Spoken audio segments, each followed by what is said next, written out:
राधे, जय जय श्री राधे। श्री राधारमण लाल की जय हो। श्री चार भजानाथ की जय। श्री गिरधर गोपाल की जय। आप सबको प्रणाम। मीरा ने समस्त भक्त जगत के लिए एक बहुत विशेष सूत्र दिया, और वो सूत्र अगर आप जीवन में कभी हल्का फील नहीं कर पाए तो आप केवल उसको श्रवण मात्र से, सुनने मात्र से और सुनने के पश्चात उतारने के मार्ग से आप ऐसे हल्के फील होंगे जैसे सारा बोझ यहां से उतर गया। कोई आपसे मिलने आए, सोचिए मैं ही आपके पास आऊं, एक पोटली भरकर मेरे पास सामान, उस पोटली में मेरे वस्त्र भी हों, उसमें साधन भी हो। सोचो मैं पोटली लेके ही घूमता हूं, और मैं जैसे ही आपके घर में बैठूं और घुसूं अंदर, उसी समय मैं उस पोटली को अपने माथे पर रख दूं। आई थी तो मेरे कंधे पर थी, जब मैं चला तो मेरे माथे पर थी, आपके घर पे बैठ गया। अब आप बार बार मेरे से संवाद करो और उस पोटली को मैं माथे पर ही रखकर बात करूं। आपके मन में एक बार प्रश्न उठेगा, क्या करते हो? आप इस पोटली को नीचे उतार कर रख दो। तो मैं उसी समय अपने सर से पोटली उठाऊं और ले जाकर नीचे रख दूं, और मैं आपसे कहूं, आपने मुझसे कह दिया, मेरी इस खोपड़ी पर बहुत सारा वजन दिखता है आपको, पर आपको आपकी खोपड़ी पे नहीं दिखता, इच्छाओं का गट्ठर। मीरा क्या कह रही है? मीरा सिर्फ इतना कह रही है कि उसकी इच्छा में अपनी इच्छा मिला दो। जो तुमने इतनी बड़ी पोटली अपने माथे पर हर दायित्व की, हर जिम्मेदारी की खुद उठा रखी है, वो सब कुछ उसके चरणों में छोड़ दो। देखो, वास्तव में आपको बताऊं, this message, and if you take it very seriously, it is coming directly from Vrindavan, from the Lord, from the feet of the Lord. और परमात्मा क्या कह रहे हैं? भगवान सिर्फ क्या कह रहे हैं? भगवान कह रहे हैं, वैसे एक छोटी सी बात है, हम नाम ले लेते हैं भगवान का, लेकिन भक्त कहते हैं जिनके जीवन में वो शैली उतर गई है, वो बोलते हैं कि उसकी इच्छा के साथ अपनी इच्छा मिला दो। सारा बोझ जो यहाँ है उसको उतार दो, तब तुम यहां से जीने लगे। उसी समय मिथिला ने, आज मिथिला प्रश्नावली कर रही है, और जब मिथिला प्रश्नावली करती है तो आज का थोड़ा सा पाठ, करीब आधा घंटे का पाठ थोड़ा गंभीर है। और मैंने आपसे परसों कहा भी था कि कुछ ऐसे प्रश्न हैं which you have never been able to arise, आपके मुख से, आपके हो सकता है कहीं गहरे में प्रविष्ट हो रखे हो, पर आपने उन शब्दों, उन प्रश्नों को कभी शब्द में नहीं परिणत किया। आप अपने तरफ देखते हो, वो प्रश्न आपका अपने से होता है। आज मिथिला ने वो मीरा से पूछ लिया कि मैं पापियों को, मैं कुसंगियों को, मैं दुर्विनीति में रहते हुए को, दुराग्रह में रहते हुए को आजकल बड़े सुख में देखती। आप अपने चारों तरफ देखो, आप जानते हो ये व्यक्ति गलत कर रहा है, लेकिन आपको बड़ा सुख नजर आता है क्योंकि आप दूर से देखते हो। और जो व्यक्ति मैं देखती हूं जिसके जीवन में परमात्मा रचे बसे हो, वो सना हो, वो प्रेम की डोर से खिंचा चला जाता हो, उसकी आंखें गीली होती हो, उसको जीवन को देखती हूं तो मैं देखती हूं कि बड़ा इसमें कष्ट है। ऐसा परमात्मा क्यों करते हैं? आप समझना, हर व्यक्ति चाहता है कि हर व्यक्ति चाहता है कि आपके जीवन में वो घटना घटे, लेकिन जब वो अपने चारों तरफ देखता है और हर व्यक्ति अपने आप को सही मानता है, वो सोचता है सारा कष्ट, सारा दुराग्रह, सारी दुर्विनीति, सारा दुष्प्रभाव, सब कुछ उसके जीवन में, everything he is going through. लेकिन जब किसी ऐसे व्यक्ति को देखते हैं, वो चोरी करता है, वो किसी कुदृष्टि रखता है औरों के ऊपर, बड़े प्रसन्न है। हुआ ना? ये प्रश्न अपना ही है, लेकिन आप समझना कि हमारे पास शब्द नहीं थे। उसने पूछा, और वो जहां बैठी थी दरी पर थोड़ी थी सिमट के आ गई। आप आश्चर्य करोगे, ऐसा लगेगा जैसे इस समय अगर आप बैठ जाओ तो I have a big place here. मैं जैसे आप सबको कहूं, अरे थोड़ा थोड़ा पास आ जाओ, और अपने निकट बुलाकर जब कहूं तो आपसे कहूं कि है ना ये बात हमारे मन की। तो उस समय उन्होंने जैसे ही कहा, ये बात मेरे मन में बहुत वर्षों से चल रही थी। मीरा ने कहा, जो सचमुच तू जानना चाहती है तो मेरे भी मन में इच्छा है। तूने ऐसी प्रश्न छेड़ा कि मैं तेरे साथ इस विषय पे बात करूं। तो उन्होंने कहा, एक बात बता, साल में जब फसल बोते हैं तो कैसे बोई जाती है? तो चौमासे की फसल कब कटती है? कि भाई कार्तिक के बाद जाके, और जब कार्तिक के बाद कटती है तो फिर उसके बाद चैत्र वैशाख की, उसके बाद जो कार्तिक और मंगसिरे में बोई हुई फसल होती है वो कब जाके कटती है? कि वैशाख में जाकर कटती है। तो भाई आप समझना, जब किसी फसल को, जब किसी बीज को हम बोते हैं तो उसके लिए इंतजार करना पड़ता है। मीरा ने मिथिला से कहा, ये हमारी कर्मों की खेती है। Now this actually leads to, अगर मैं सोची कोई और विषय बोल रहा होता और मेरा सेंट्रल पॉइंट सिर्फ मीरा पर ना होता, तो आप समझना हमारे और आपके बीच में बड़ा विलक्षण संवाद होता कर्मों के ऊपर, कर्मों की खेती के ऊपर। तो मीरा ने मिथिला को बोला कि शायद ही कोई इस जगत में परवाह ही नहीं करता अपने कर्मों की, थोड़ी बहुत परवाह ज्ञानी और भक्त करता है। अगर वास्तव में भक्त है तो वो अपने कर्मों की बहुत ज्यादा, और वो कर्म नहीं जो हाथ से हो रहे हैं, वो कर्म जो उसके मन के अंधकार से दूसरे के प्रति भावना के रूप में उठते हैं, वो सबसे गंदे कर्म होते हैं। I'll tell you, lot of people come and they ask me कि कोई क्या किसी के साथ गलत कर सकता है? ना, आपके मन के अंदर की जो धारणा किसी के प्रति अगर खराब हो गई है, वो गलत धारणा एक दिन इतनी उसके मन में प्रबलता हो जाए कि सामने वाले का अच्छा ना हो, तो उसकी जो प्रबलता है वो आपके साथ अनिष्ट कर देती है। लेकिन किसी में संबंध नहीं है कि कोई ज्ञानी नहीं रह गया। तो कर्मों की खेती जो है वो तुरंत कैसे पक जाए? असंभव है। वह भी इस जन्म का कर्मफल अगले के अगले जन्म में जाके भी प्राप्त हो सकता है। अब एक प्रॉब्लम हो जाती, एक प्रॉब्लम कहां है? हमें सब कुछ यही चाहिए, अभी चाहिए, राइट नाउ। एंड सारे रिलीजन्स ऑफ द ईस्ट जो है, रिलीजन्स ऑफ द ईस्ट है, वो क्या है? ये तो बड़ी लंबी श्रृंखला है। तो आप समझना कि हमारे लिए सब कुछ, हम भी बिल्कुल पाश्चात्य संस्कृति जैसे हो गए। सारा भोग यही है, सारा सुख यही है।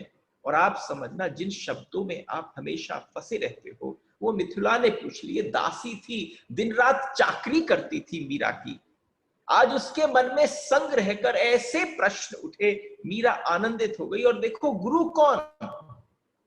You have to take this decision very seriously कि किसी धनाढ्य के सामने तो वो अपनी पलखें और सब कुछ बिछा दे और किसी दरिद्र की तरफ दृष्टि बना उठाए, तो ये सबसे बड़ा रीजन है कि तुम्हें उस गुरु को छोड़ देना चाहिए, अगर उसकी दृष्टि में संभाव नहीं। सबसे बड़ी बात है कि आज प्रश्न तो प्रश्न होता है, वो इस अस्तित्व का प्रश्न है। और जब मीरा से मिथिला ने पूछा तो उसने कहा कि अगला जन्म किसको याद रहता है? तो उन्होंने कहा तुझे और मुझे याद न रहे, हम शरीर जाने के बाद छूट जाएं, लेकिन तुम्हें पता है जहां पर इस पर फुल स्टॉप इस जीवन में लगता है, हमारे कर्मों का सारा हिसाब किताब कहीं जमा होता है। हम उस बात को महत्व नहीं देते, हमने अपने बच्चों को ये नहीं सिखाया। वो इस जन्म में ऐसे जी रहे हैं जैसे सब कुछ यहीं करना है, यहीं खत्म होना है। उसके बाद उन्हें ये भी नहीं समझ में आता कि कहीं शांति। आप इन शब्दों से कितने परिचित, पर आप गहरे नहीं गए। और ये भूल न होती मिथिला अगर लोग ये सोचते कि इस कर्म की खेती जो बोई जा रही है उसका फल मुझे मिलेगा, उसकी फसल उगेगी, आजकल उगने लग गई है। और जब मीरा ने कहा तो अपने कर्मों का बोझ उठाए मनुष्य कैसे जी पाता है? यदि हाथों हाथ कर्म फल मिल जाए तो उसे प्रायश्चित करने का अवसर ही कब मिलेगा? एकदम आपने कर्म किया और एकदम उसका फल मिल जाए तो आप प्रायश्चित कब करोगे? वो जो प्रायश्चित है वो आपकी अंतरात्मा में उठता है। मेरा बड़ा मन था कि ये वाला ऐसा प्रसंग आए जहां हम और आप बात कर सकें, जहां मीरा की थोड़ी सी कथा से हम थोड़ा समय अपने और आपके संवाद के लिए निकाल सकें। I don't know, I am just so much full of gratitude towards all of you, the time that you take out.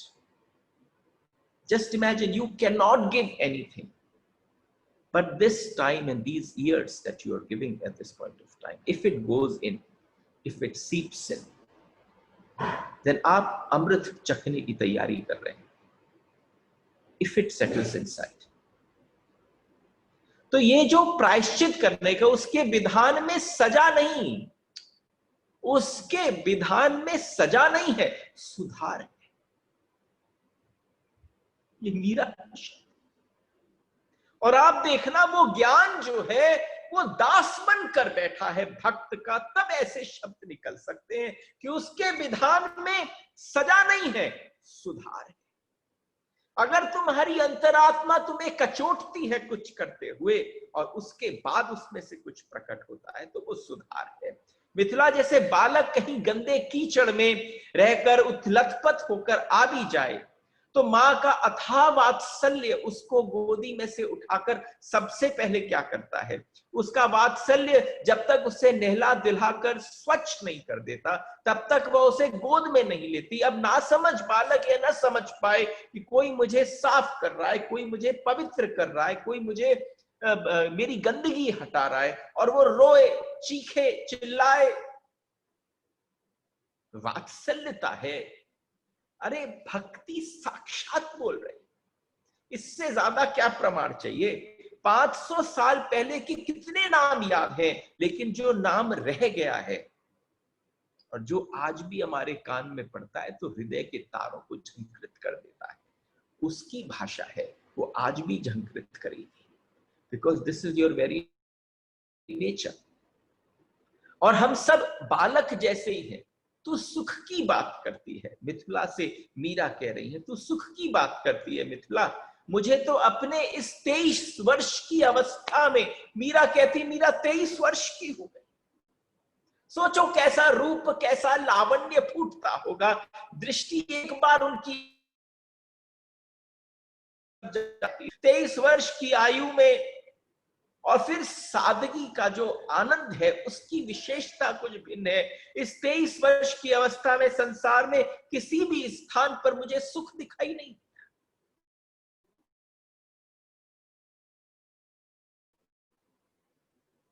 तो मिथिला आश्चर्यचकित, आप समझना, ये गहराई की बातचीत वो कर सकते जिसने ये स्वाद चखा। तो मीरा कह रही है कहीं सुख दिखाई नहीं दिया, सुख और आनंद जुड़वा भाई, सुख और आनंद बिल्कुल दोनों जुड़वा भाई है। इनकी मुखाकृति एक सी है, दिखते भी दोनों एक से है, पर बहुत अंतर है। आप समझना, अभी कहते हैं ना कि किसी ने हमसे कहा कि एक एक एक कथा का परिवेश होता है, वो आपके हृदय को तैयार कर देता है। 20 दिन बाद ये चर्चा हो पा रही है, जस्ट आफ्टर 20 डेज।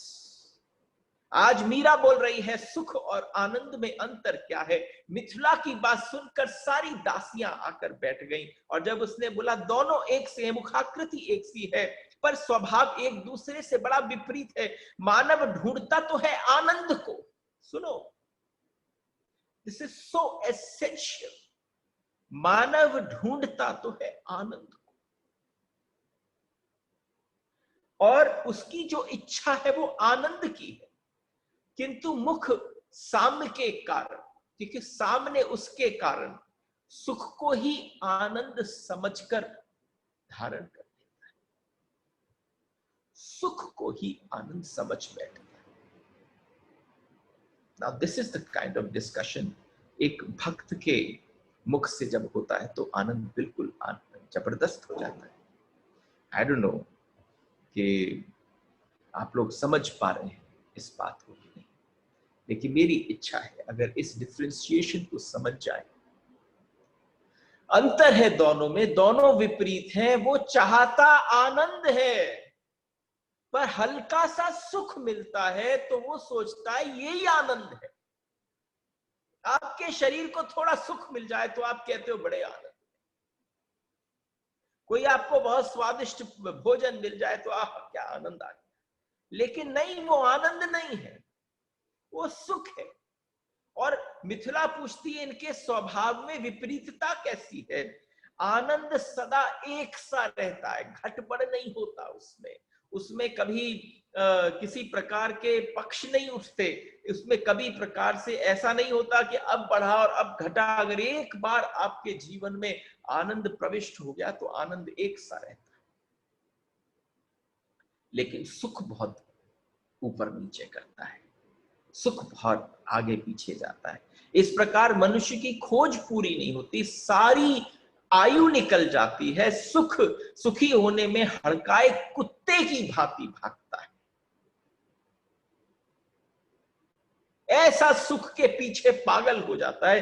एक बार कहीं से एक सुख की प्रतीति मात्र हो जाए कि यहां से सुख मिलता है, तो आप देखना जैसे कि कोई सूंघते हुए कुत्ता हो और वो कहीं पहुंच जाता हो, ऐसे मनुष्य की अवस्था है। पहले तो बड़ा लग जाता है तो सुख दिखता है ब्याह में, सुख दिखता है बच्चों में, उसके बाद फिर और सुख का दिखता है, फिर दिखता है बचपन में। छूट गया, पीछे छूट गया, क्योंकि सुख घटता बढ़ता रहता है, पर सुखी होने का सपना कभी पूरा नहीं हो पाता। और एक बात और सुन, इस सुख का एक मित्र भी है। ये दोनों मित्र एक ही स्वभाव के हैं। उस मित्र का, सुख के उस मित्र का नाम है दुख। वो मित्र है, एक सुख है और एक दुख है। दुख भी सुख के समान मिलते हैं, घटते और बढ़ते रहते। तो आप समझना, सारी मानवता, मीरा कह रही है मिथिला से, ये जितने तुझे दिख रहे हैं, ये जो तेरे को नाचते उठते दिखते हैं, ये फिरते दिखते हैं, ये पागल से दिखते हैं, ये सिर्फ सुख दुख में भटक रहे हैं, इनका आनंद से कोई संबंध नहीं। तो उसने पूछा अच्छा आनंद की कोई पहचान है?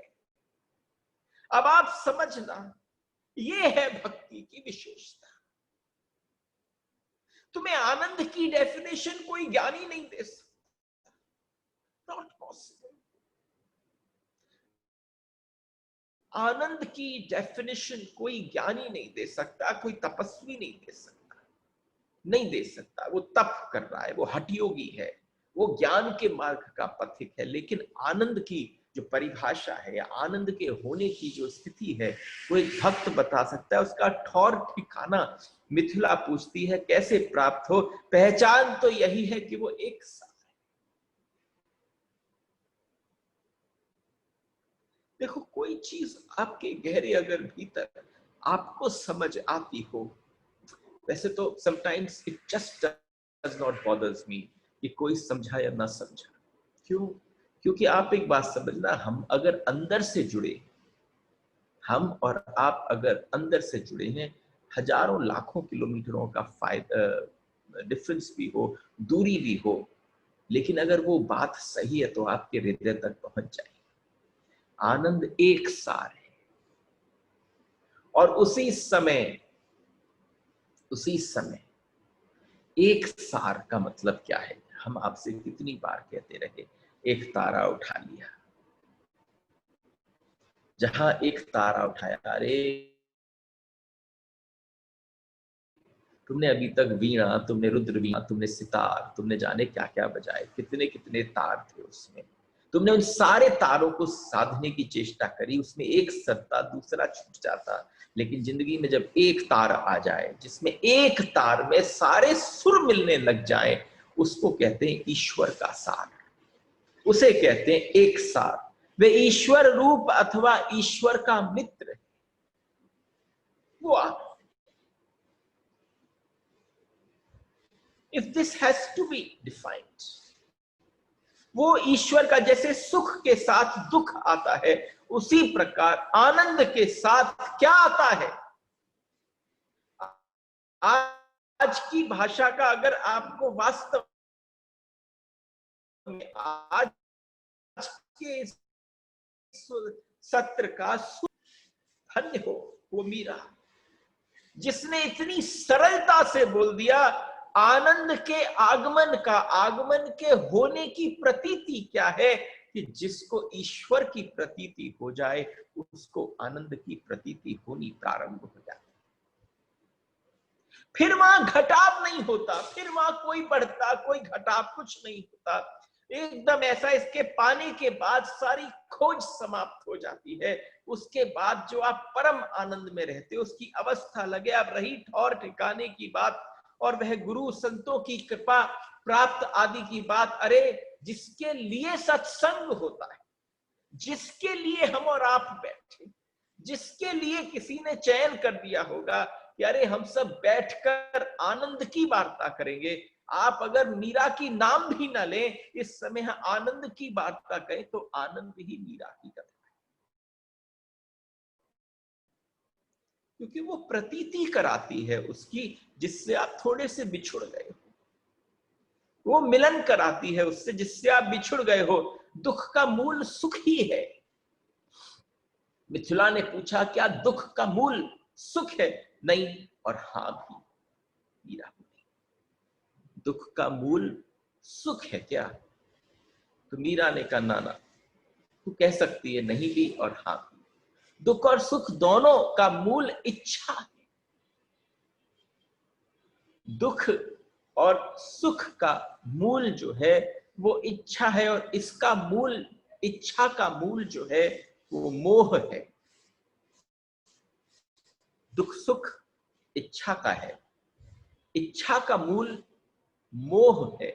जैसे एक ही इच्छा पूरी हुई और उसको, उसकी कोख में 10 और इच्छाएं प्रकट हो गई। एक पूरी होते ही हर व्यक्ति क्या देखता है? अपने से आगे वाले को देखता है, और आगे वाला कभी कम नहीं हो सकता। लाल बत्ती पर गाड़ी खड़ी है, तुम सोचो मैं एकदम गियर लगाकर तीव्र गति से सबसे आगे निकल जाऊं, तो थोड़ी देर बाद ही आगे जाके तुम्हें और 50-100 गाड़ी दिखती है, फिर तुम उनको हराने की चेष्टा करते हो। ये सारी अवस्था क्या है? ये सारी अवस्था तृष्णा है। हम जब किसी को और पाने की इच्छा और लालसा और इच्छाएं, लिप्साएं जितनी भी है, ये सब की सब तृष्णाएं, और ये कभी नहीं मरती।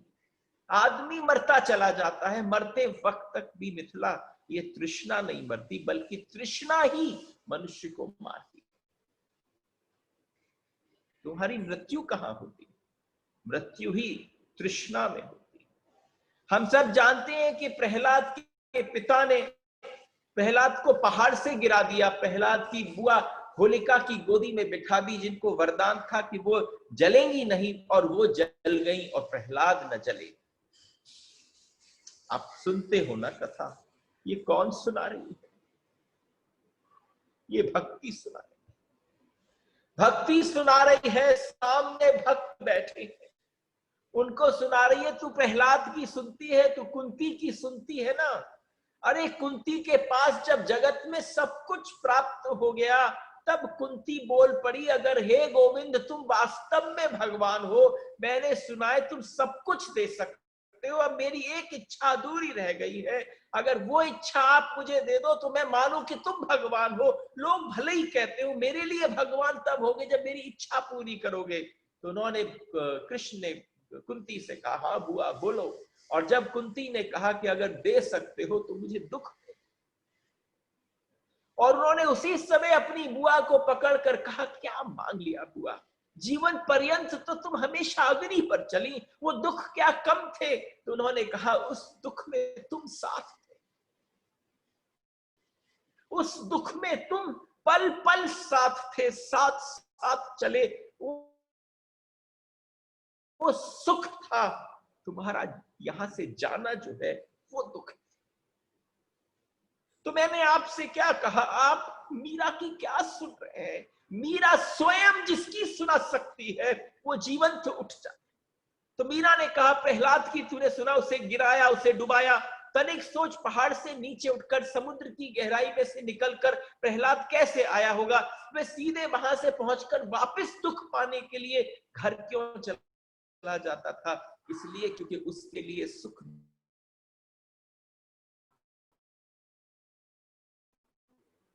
जिसको हम दुख देना चाहते हैं उससे पहले हमें दुख भरा होना चाहिए। जो दुख से भरा पड़ा है, जो दुख के सागर में जी रहा है, वो ही केवल दुख बांट सकता है। जो सुख के सागर में है वो सुख बांटेगा, और जो आनंद के सारविष्ट हो गया उसे सुख दुख न दिखेंगे, उसे वैमनस्यता शत्रुता न दिखेगी, उसे और कुछ न दिखेगा, उसे पता ही न चलेगा। लोग सोचेंगे ये दुख के पास जा रहा है, लेकिन उसको फर्क नहीं पड़ रहा, क्योंकि वो दुख है ही नहीं। भगवान की उपस्थिति ना होना उसके लिए दुख है। लेकिन ये सारा तब संभव है जब भीतर आनंद घट रहा हो। अरे सीधी सी बात है, खोज क्या करनी, मिथिला खोज क्या करनी है?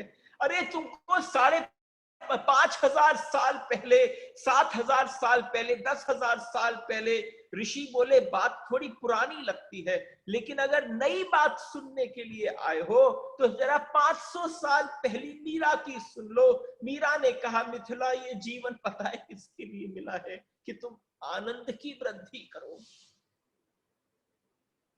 खुद इतने आनंद में डूब जाओ कि तुम्हारे पास कोई बैठे तो रोम रोम पुलकित हो जाए। और उस समय एक एक दासी ने देखा कि एक एक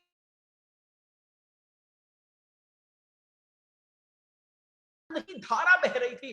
कौन बता सकता है आनंद को, जो आनंद में न डूबा हो? ये मेरा है। भाई साहब एक बात फरमाइए, क्या भक्त धर्मात्मा भले लोग पिछले जन्म में दुष्कर्म करके आए, सोचते हो ना, हमने जाने पूर्व जन्मों में क्या किया? मिथिला पूछ रही है, क्या वो दुष्कर्म करके आए हैं कि वर्तमान में दुख पाना उनका भाग्य बन गया है? क्या बात है, ऐसी बात नहीं। और जिस समय पर ये बोला तो उन्होंने कहा कि ऐसा कुछ भी नहीं है। शुभ अशुभ मिश्रित इस प्रकार के कर्म करने वाले ये 3 भांति के मनुष्य इस पृथ्वी में विद्यमान हैं। इनमें भी मिश्रित कर्म करने वालों की संख्या अत्यधिक है। हम और आप कौन है? हम न तो केवल अधर्म करते हैं, न हम केवल धर्म करते हैं, हम धर्म अधर्म मिश्रित रूप से करते हैं। तो सबसे ज्यादा संख्या किसकी है इस जगत में, जो मिलकर धर्म अधर्म को मिश्रित भाव से, वो अपनी उपयोगिता के हिसाब से, वो अपने किसी और प्रकार से उस बात को पूरा करते हैं, और अनजाने में किसी तरह कुछ न कुछ पुण्य ही करते हैं। आप एक बात समझ में करना, बड़े से बड़े पापी के अंदर की कहीं पुण्य उससे होता है। बंद घड़ी भी दिन में 2 बार सही टाइम दिखाती है। तो चाहे कितना बड़ा भी पापी हो, उस पापी से भी पुण्य होता है, और कोई कितना बड़ा भी पुण्यशाली हो, उससे भी पाप होता है। और सबसे बड़ी बात है, जब आपस में 2 बालक लड़ते हैं, समझने की बात है कि धर्म के अधीन हुए या भक्त को, या जो भगवान से बड़ा प्रिय हो, जो उसके साथ संवाद करता हो, हर घर में कहीं ना कहीं ऐसे घाव तो लगते हैं ना वाणियों के, जो कहे हुए जो उतरते नहीं मन से। तो तुम समझना उसको मीरा ने कितने प्यार से समझाया कि जब आपस में 2 बालक लड़ते हैं और लड़ने के पश्चात जब उनके माँ बाप आकर उनको अलग अलग करते हैं, तो उनके माँ बाप सबसे पहले किसको डांटते हैं? अपने ही बालक को डांटते हैं। अपने ही बालक को कभी कभी एक हाल पर रसीद कर देते हैं। तो तुम समझ, माता पिता का प्रेम उस बालक के प्रति कम हो जाता है ना, वहां पर सजा नहीं है, सुधार है।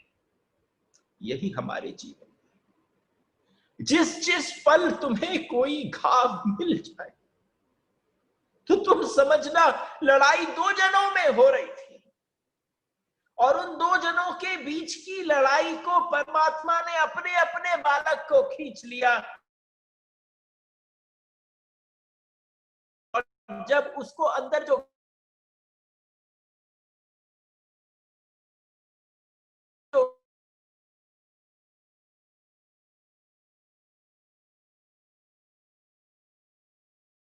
खाता, सबसे पहले इस बात का रिएक्शन, कि एक बार अगर वास्तव में भक्त, उसको कहेंगे रिस्पॉन्स।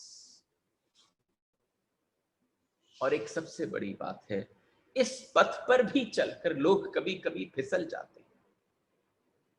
इस पथ पर भी चलकर लोग कभी कभी फिसल जाते हैं। तब भी उसी जीवन में कई ऐसे प्रसंग उपस्थित हो जाते हैं कि वह संभल जाए। हर बार ऐसे प्रसंग उपस्थित होते हैं।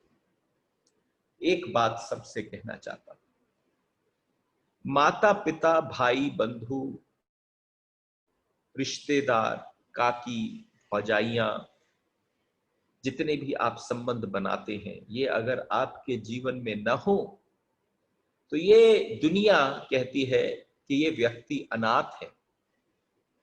लेकिन अनाथ वो व्यक्ति बिल्कुल नहीं है। मीरा ने क्या कहा?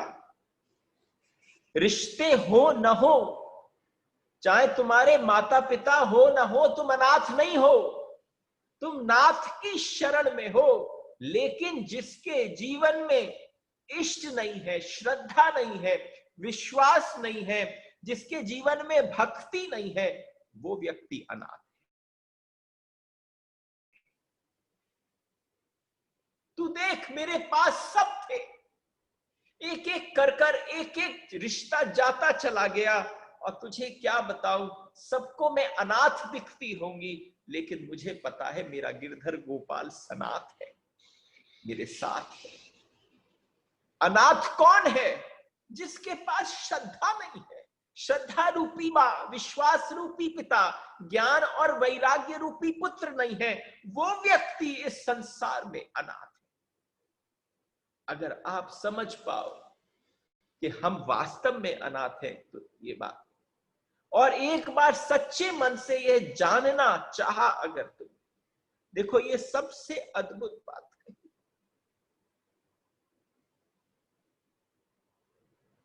अगर एक बार सच में सचमुच मन से तुमने जानना चाहा कि मैं कौन हूं, अपने अपने अंदर तुमने ये जानना चाहा कि तुम अपनी तरफ उंगली उठाकर कहो, अपने आप का प्रतिबिंब आरसी में देखकर कहो कि मैं कौन हूं।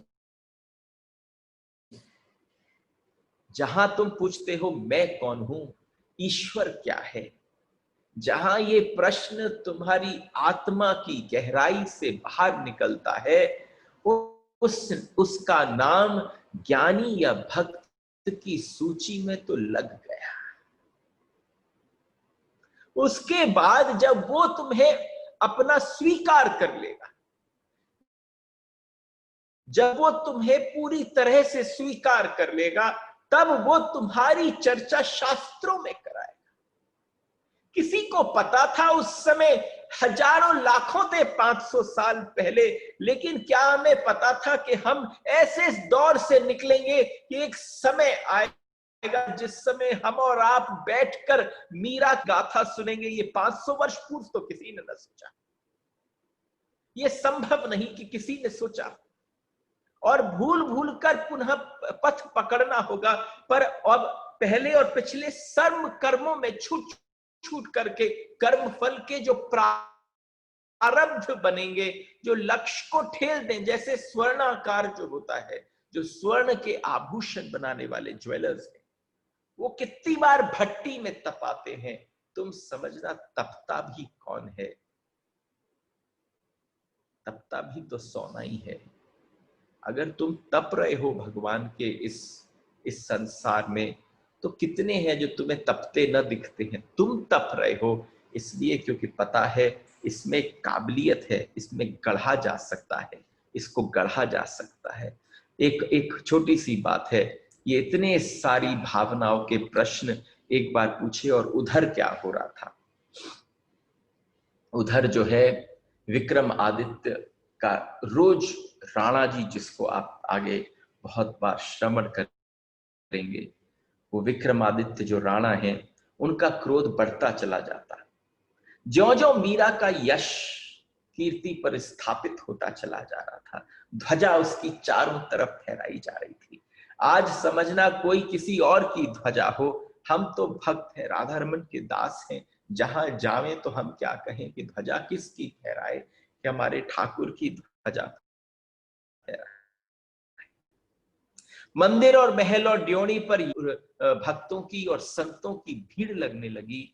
आज समझना, विक्रमादित्य के दरबार में मात्र कुछ चाटुकारों के अलावा और कोई उपस्थित नहीं था। सारी की सारी भीड़ जो थी वो ऐसे ही लफंगे आदियों की थी, यहाँ पर संतों की, यहाँ पर यात्रियों की, यहाँ पर दिन रात जो दर्शन करने की उत्सुकता से आते, उन सब की भीड़ लगी रहती। और जो भजन पुस्तिका थी जिसमें भजन लिखती थी चंपा, पल पल को भोजराज के कहने के पश्चात जैसे उसने एक एक चीज को लिखना प्रारंभ कर दिया।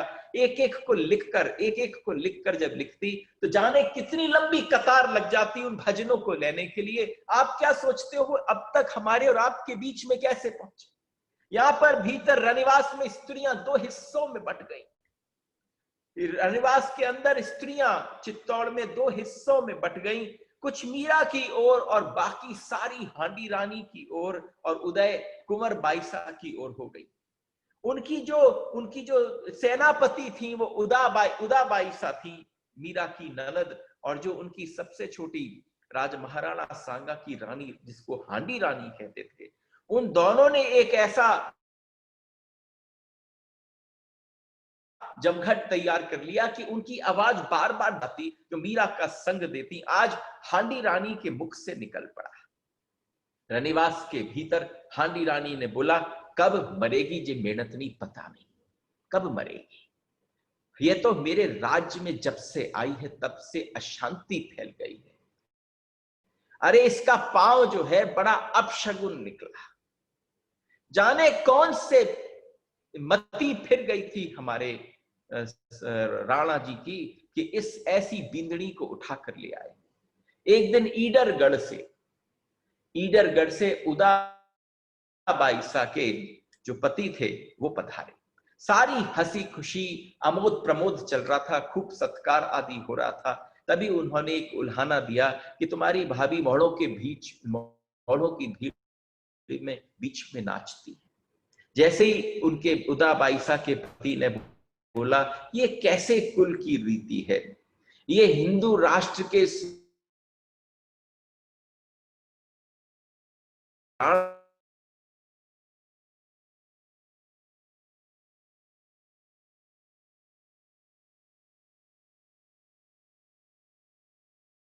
राणा के परिवार की बहू है, जो बीच जाती है घाघरा फेर फेर कर घूमती हमें क्या यहाँ पर हिंदुआ सूर्य के परिवार, राणा परिवार की जो प्रश्न नहीं लगता? उदय कुंवर बाईसा मन के पीहर के पक्ष के बारे में क्या बोलते? खड़क में जी यानी मीरा जी के महल में पहुंच गई। उदा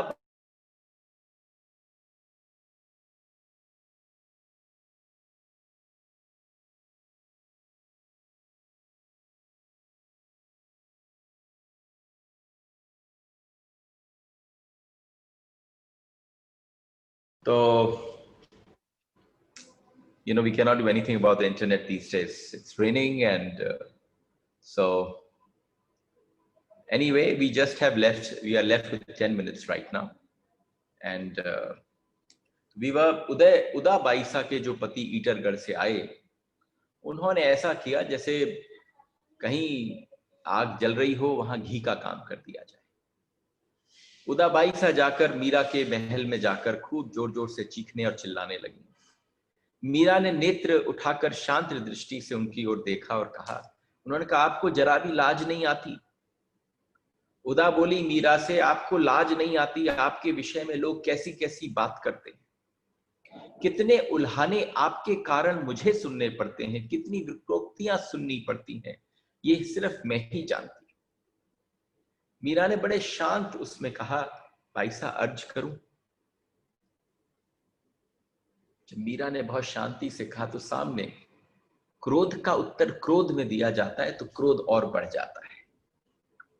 उदा बाईसा जैसे चाहती थी कि जैसे इस समय धधके, इस समय भड़के, लेकिन जिस समय पर इतने शांति से मीरा ने कहा कि मैं अर्ज करूं, और उन्होंने बड़ी शांत दृष्टि से अपनी बाईसा, अपनी ननद की ओर देखा और बोली, जिनसे मेरा परिचय नहीं, जिनसे मेरा स्नेह नहीं, जिनके साथ मेरा कोई लेना देना नहीं, हाँ ठीक है हमारे यहाँ के संबंधी हैं, लेकिन आप बताइए उनके द्वारा कहे हुए उल्हाने और प्रहार का मुझ पर क्या फर्क पड़ना चाहिए? हमारा किसी से संबंध हो चाहे न हो, लेकिन उसके द्वारा दिए हुए उल्हानों का अगर प्रहार हम पर पड़ता है, बल्कि आप समझो मीरा ने बताया कि तुम्हारे अपने भी जो प्रहार देते, अगर एक बार आपको समझ में आ जाए कि अपना वास्तव में कौन है, तो अपने में भी इतना संबल और शक्ति नहीं है कि वो आपको प्रहार कर सके या आप उनके उल्हानों का आपके ऊपर कोई फर्क पड़े। उदा जो है, उदा बाईसा ने व्यंग पूर्वक जहरीले स्वरों में अपनी और बातों को उगलना प्रारंभ कर दिया। किंतु भाभी महारा, अरे सुनो, मैं तुमसे कुछ कहना चाहती हूं। आज आप अपनी अपनी मत बोलो। उम्र में छोटी थी, लेकिन बात इतनी बढ़ चढ़ के करती थी। पीछे से हानि रानी का हाथ उनके पर था। आप इन बाबाओं का संग क्यों नहीं छोड़ती? सारे संगे संबंधियों और प्रजा के अंदर आपके प्रति थू-थू हो रही है। क्या इन श्वेत वस्त्रों के अलावा आपके पास कोई और वस्त्र नहीं है जो आप धारण कर सको? और कुछ ना सही पर एक एक स्वर्ण का कंगन तो कम से कम अपने हाथ में पहना जा सकता है। ये लकड़ी जैसे, ये गले में कंठी तो पहनी जा सकती है। ये लकड़ी जैसी कलाइयां सूनी होती हैं। इसको पता है कितना अपशगुन माना जाता है। जब बाबजी हुकुम का कैलाशवास हुआ, जब बाबजी हुकुम का कैलाशवास हुआ, तो उस समय पर आप 16 सिंगारों को बैठकर उनके जाने के पश्चात ऐसी सजी धजी थी, उस समय करके शोक मनाती रही। और लेकिन अब ये तुलसी की मालाओं को हाथ में लेकर गले में बांधी फिरती हैं। आप देखिए, आप अपने आप को रहती कैसे हैं? ऐसी कोई बहुत बाबुड़ी, कोई निर्धन औरत हो जिसका राजकुल से कोई संबंध न हो, और पूरा राज परिवार जो है वो इस लाज से मरा जा रहा है। उदा बाईसा बोलती चली जा रही थी। अरे अपने समय कभी किसी आदमी को पूरी भड़ास निकालने दो, पता नहीं कब उसको लगे कि बस हो गया। मीरा ने उसी समय बहुत ठंडे स्वर में कहा, देखो अगर प्रश्नावली और उत्तरादि देखने हैं कि हम उत्तर, प्रश्नों के उत्तर कैसे देते हैं, उल्हानों के उत्तर कैसे देते हैं। मीरा ने बड़े प्रेम से, आनंद से केवल इतनी सी बात कह दी कि क्या बताऊं, जिसने शील और संतोष के गहने धारण कर रखे हैं उसको सोने, हीरे और जवाहरात तो वो पहनने की क्या आवश्यकता है। आज वास्तव में जिसने शील और संतोष धारण कर लिया उससे ज्यादा सुंदरता कहां पर है। फिर आप अपने आप को किससे सजाओगे, कैसे समझाऊं आपको इस साधु संग से। आपका पीहर और ससुराल दोनों लज्जित हैं। इस विश्वविख्यात चित्तौड़गढ़ के गर्व से तने हुए खड़े कंगूरे मानो लाज से झुके पड़ते हैं।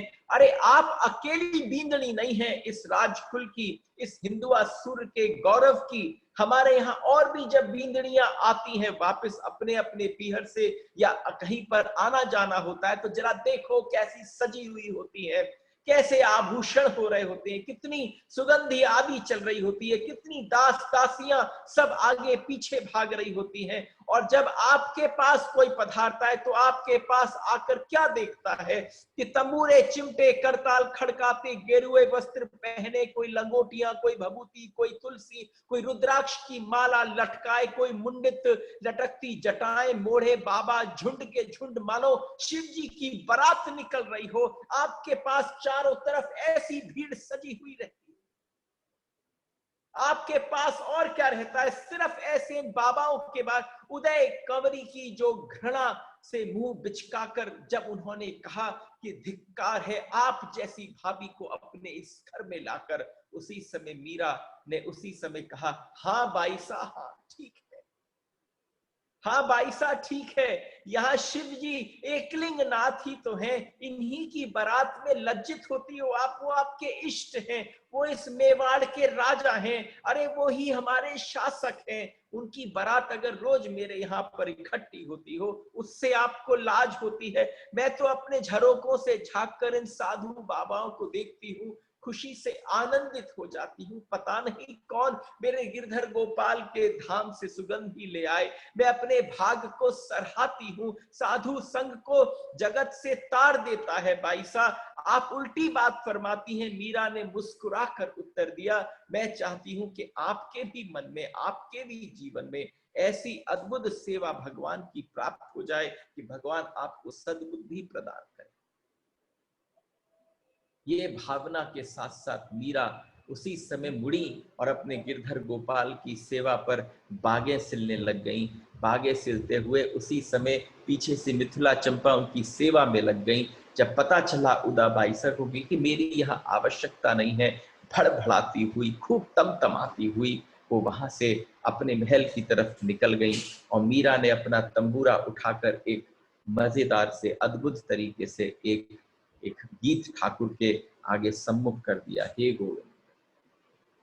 जैसे वार्तालाप प्रारंभ हो जाए, मीरा को वार्तालाप करने दें और कल हम देखें आगे मीरा हमें किस तरफ अग्रसर कर रही है। क्योंकि राणा जी के जो कष्ट हैं अब वो प्रारंभ होते हैं।